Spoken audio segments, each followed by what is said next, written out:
আরে বাহ মামি, তোমার গলার চেনটা তো দেখতে খুব সুন্দর। মামা বুঝি তোমাকে এনে দিয়েছে? মামা তো তোমাকে দেখছি অনেক ভালোবাসে গো মামি। সেটা কি তোকে আর বলতে হবে? আমার স্বামী আমাকে চোখে হারায় রে। সে তো আমাকে পাগলের মতো ভালোবাসে রে। এমন সোনার চেন তুই কখনো চোখে দেখিসনি নাকি? আমাদের দুজনের ভালোবাসা সে তো লাইলি মজনুর প্রেমের মতো রে। হয়েছে হয়েছে, কি যে এমন ভালোবাসা সেটা আর আমাকে বলতে হবে না গো। তোমার স্বামী কি তোমাকে একাই চোখে হারায়? আরে আমার স্বামী তো আমাকে এক পলক না দেখলে হ্যারিকেন নিয়ে খুঁজতে থাকে। এই যে ধরো, এখন এখানে পানি নিতে এসেছি, এতক্ষণে হয়তো আমার পাগলটা আমাকে খুঁজতে খুঁজতে আধমরা হয়ে গেছে গো। কি এমন ভালোবাসে তোকে তা আমার জানা আছে। এতই যখন ভালোবাসে তখন কোনোদিন কি আমার মতো এমন সোনার চেন তোকে উপহার হিসেবে দিয়েছে? আরে মামি, এরকম কত সোনার হার আমার ঘরের মেঝেতে পড়ে আছে।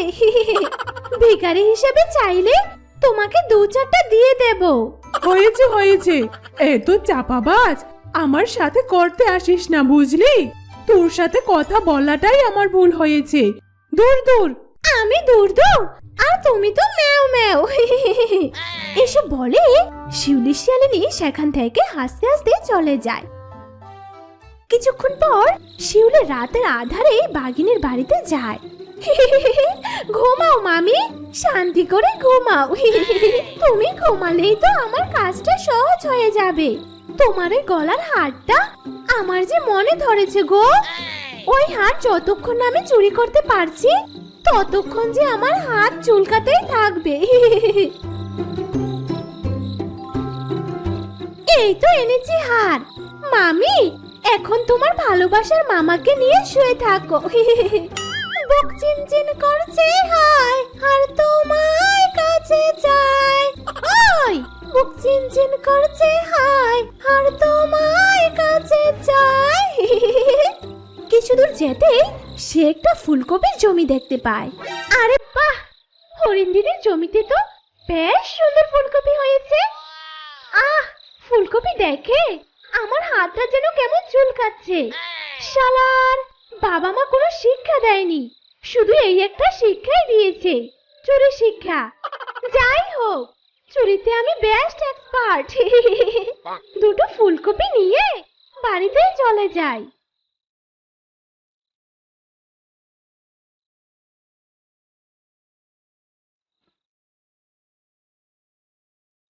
আরে আরে শোনাবো, তুমি কোথায় গিয়েছিলে? আরে ফুলকপি কোথায় থেকে নিয়ে আসলে? ওগো, এই ফুলকপি দুটো আমি হরিণ দিদির জমি থেকে চুরি করে নিয়ে এসেছি গো। শুধু তাই না, বাঘিনী মামির গলার হারও চুরি করেছি আজ। চুরি করতে আমার বেশ মজা লাগে। হায় হায় হায়, এসব তুমি কি বলছো বউ? তোমার ফুলকপি খেতে মন চেয়েছে, আমাকে বললেই তো পারতে, আমি দুটো ফুলকপি কিনে আনতাম। চুরি করতে গেলে কেন তুমি? হায় রে, কি সর্বনাশ! অবশেষে বাবা মা আমাকে একটা চুন্নি মেয়ের সাথে বিয়ে দিল। এ চুন্নি বউর জন্য তো বনে আমি মুখ দেখাতেই পারবো না কাউকে। ওগো, তুমি এসব নিয়ে একদম টেনশন করো না গো। তোমার বউ চুন্নি নাম্বার 1। সেই ছোট থেকে চুরিতে আমি ফার্স্ট, কখনো কারো কাছে ধরা পড়েনি গো। আরে আরে, এ কি? আমার গলার হার গেল কোথায়? ওগো শুনছো? আমার গলার হার যে চুরি হয়ে গেছে গো। তোমার ভালোবাসার স্মৃতি যে কোনো চোর এসে নিয়ে গেল গো। হায় হায় হায়, তাই নাকি? কি সর্বনাশের কথা! এত শখ করে এতগুলো টাকা দিয়ে একটা হার কিনেছিলাম, আর সেটাও তুমি রাখতে পারলে না, ভালোবেসে চোরকে দিয়ে দিলে। আরে ধুর, সোনার হার কখনো চোরকে ভালোবেসে দেয়? যত সব পাগলের দল। খিচুড়ি তো রান্না করেছি, বেশ সুগন্ধ বেরিয়েছে, কিন্তু খালি খিচুড়ি খেতে তো একদম ভালো লাগবে না। খিচুড়ির সাথে যদি একটু মুরগির ভুনা হতো কি যে ভালো লাগতো। আরে আমি কি বোকা, আমার মাথায় এত সুন্দর বুদ্ধি থাকতে আমি কেন এসব ভাবছি? বউ, সে কখন থেকে রান্না করছো? আমার তো অনেক খিদে পেয়েছে। খাবার কি হলো? আর একা একা কার সাথে তুমি কথা বলছো শুনি? সে তোমার শুনতে হবে না গো, তুমি এসে ভালোই করেছো। এখানে একটু খিচুড়িটা দেখো, আমি এক্ষুনি একটা কাজ সেরে চলে আসছি। আরে আরে বউ, এই সময় আবার তুমি কোথায় যাবে? আরে বউ, কথা তো শুনলে না, চলে গেলে? আরে ধুর। কতদিন হয়ে গেল তাজা কোনো মুরগি খেতে পারি না, মুখের রুচি একদমই কমে গেছে এসব ছাইবাস খেতে খেতে। না, আজ আমাকে কোনো ভিটামিন জাতীয় খেতেই হবে, নইলে রাতে আর ঘুম আসবে না। এসব বলে ডাইনি মুরগি খুঁজতে থাকে। হঠাৎ সে একটি মুরগির খামার দেখতে পায়। আরে আরে, এই তো একটি মুরগির খামার। ইস, কত সুন্দর নাদুস নুদুস মুরগি দেখতে, দেখেই তো আমার জিভে জল এসে গেল। কিন্তু কিভাবে এই মুরগিগুলো খাবো? এদের কাছে গেলেই তো এরা চিৎকার শুরু করবে। না, আর সহ্য হচ্ছে না, এবার একটা মুরগি খেতেই হয়। আর তখনই সেখানে শিউলি শিয়ালিনী আসে। আরে আরে, এটা আবার কোন মক্কেল এলো? এই তো দেখছি খামারের দিকে ঢুকছে, নিশ্চয়ই এই মুরগির খামারের মালিক হবে। বাপরে বাপ, এদের হাতে ধরা পড়লে আমার আর রক্ষা নেই। যেটুকু নিরামিষ খেয়ে বেঁচে আছে সেটুকু আর পাবো না, আমার আর আমিষ খেয়ে কোনো লাভ নেই। এসব বলে ডাইনিটি সেখান থেকে চলে যায়। আরে আরে, এই সময় মুরগিগুলো এভাবে চিৎকার করছে কেন? আরে রে গিন্নি, মনে হচ্ছে আমাদের মুরগির খামারে কোনো চোর এসেছে। চলো চলো দেখি, তাড়াতাড়ি চলো। এই সময় তো কিংকং দাদা বিভোর ঘুমে ঘুমিয়ে আছে, এখনই সুযোগ, এখান থেকে একটা মুরগি নিয়ে কেটে পড়ি। আরে আরে গিন্নি, ওই তো দেখা যাচ্ছে আমাদের খামারে চোর ঢুকেছে। হায় হায় রে, এটা দেখছি বল্টুর বউ। সে চুন্নি বউটা না, সারা গ্রামের জিনিস চুরি করে বেড়ায়। গিন্নি, তাড়াতাড়ি একটা দড়ি এনো দেখি, আজ এই চুন্নি বউকে বেঁধে রেখে বল্টুকে খবর দিচ্ছি। হায় হায়, আজ বুঝি আমার চুরি করার শেষ দিন। শেষমেশে জলহস্তি দেখতে এই ষাঁড়ের হাতে পড়তে হলো আমায়। গেল রে গেল, আজ আমার চুরি বিদ্যা ফেল হয়ে গেল।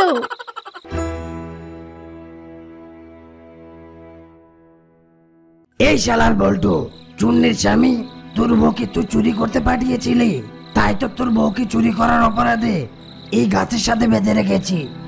তোর বউকে না মেরে এখন সেই মারটা তোকেই মারবো। ওরে হারামজাদি বউ, চুরি করেছিস তুই আর মার খাবো আমি? মাইরে, এ চুন্নি বউ কি আমার মান সম্মান সব খেয়ে নিলে রে? এরপর কিংকং আর তার স্ত্রী মিলে বল্টু শিয়ালকে অনেক মারতে থাকে। কিংকং দাদা, আমার ভুলের শাস্তি তুমি আমার স্বামীকে দিও না, ওকে তুমি ছেড়ে দাও। ওগো, আমি তোমায় কথা দিচ্ছি গো, আর কখনো আমি অন্যের জিনিস চুরি করব না গো। তোমার কষ্ট দেখে আমার যে বুকটা ফেটে যাচ্ছে গো।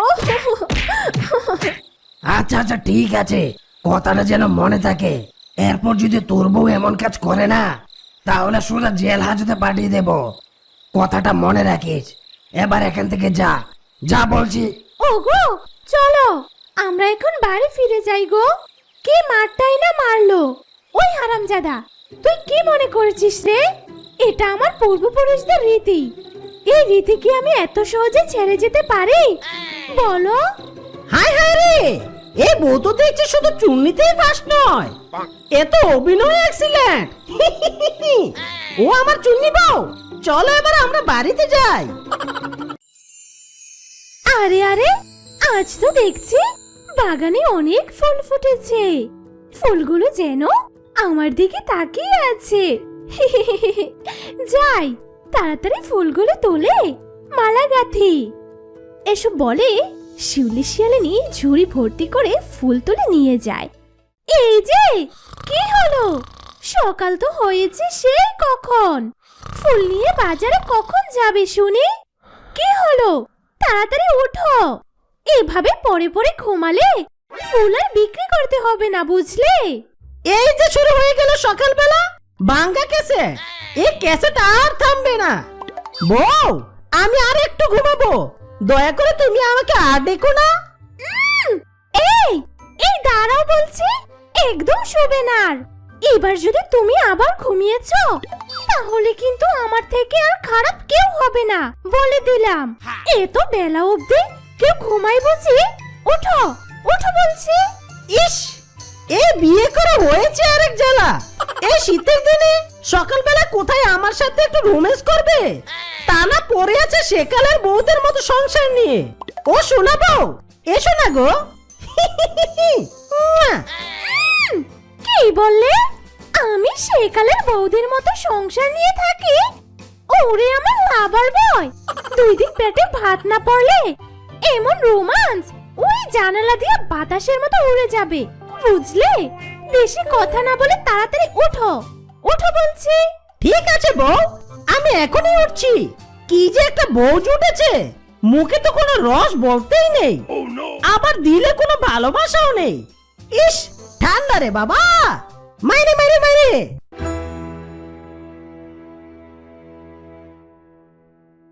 কি ব্যাপার, এই ঘর থেকে বের হতে এত সময় লাগলো যে? মনে হচ্ছে ফুল বিক্রি করতে যাবে না, যাবে কোনো মেয়ে দেখতে। ফুল কিনতে এসে তো কাস্টমার তোমার দিকে তাকিয়ে থাকবে। বউ, তুমি একদম ঠিক কথা বলেছো গো। ফুল কিনতে এসে কাস্টমার ফুলের রানীরা আমার দিকে তাকিয়ে থাকবে। আচ্ছা বউ, এবার তাহলে আমি আসি। তোমার সাথে অনেক দুষ্টামি করেছি, তার জন্য আমি ভেরি ভেরি সরি। এই কথা বলে বল্টু শিয়াল ফুলের ঝুড়ি নিয়ে বাজারের পথে যেতে থাকে। আর যেতে যেতে বনের বাঘের সাথে দেখা হয়। আরে আরে বল্টু, আজ দেখি এত দেরি করে এলি।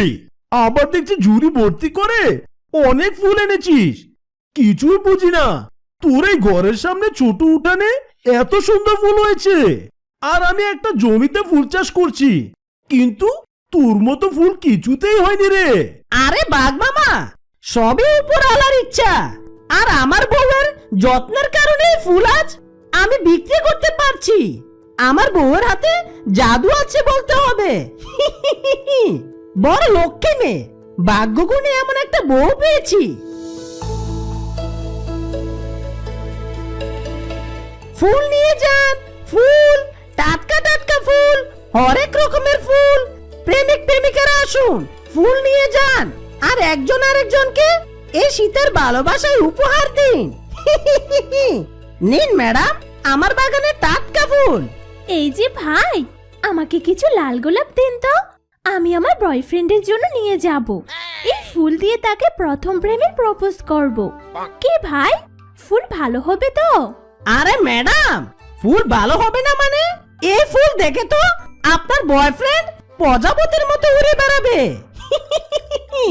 আরে আরে না না, প্রজাপতির মতো উড়লে আমায় আই লাভ ইউ বলবে কে?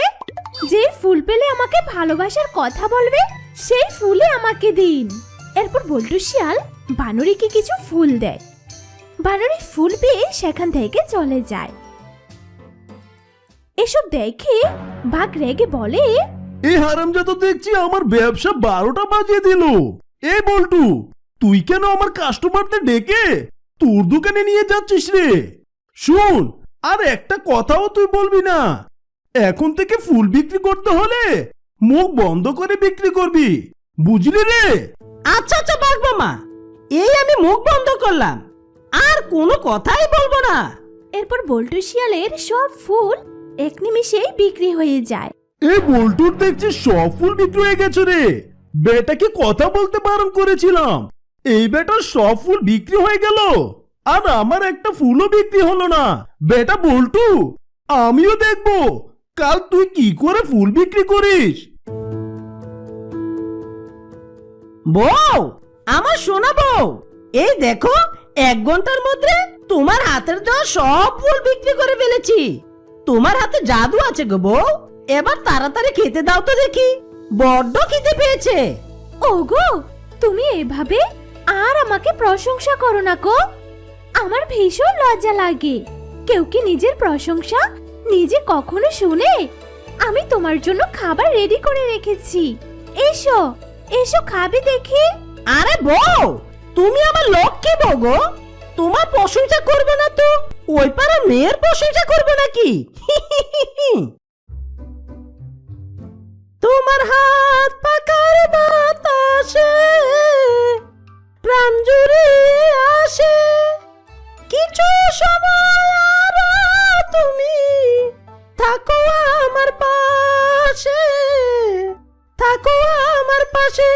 হয়েছে হয়েছে, অনেক হয়েছে। এদিকে রাত হয়ে এলো, এবার ঘুমিয়ে পড়ো দেখি। কাল সকাল সকাল আবার ফুল নিয়ে যেতে হবে যে।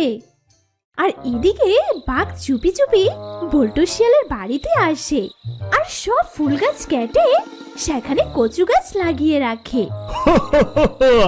বেটা বল্টু, কাল সকালে ফুলের বদলে কচু বিক্রি করিস? তোর কারণে আমার ফুল কেউ নিতে চায় না রে। এখন থেকে সবাই আমার ফুল কিনবে। এ কথা বলে বাঘ সেখান থেকে চলে যায়।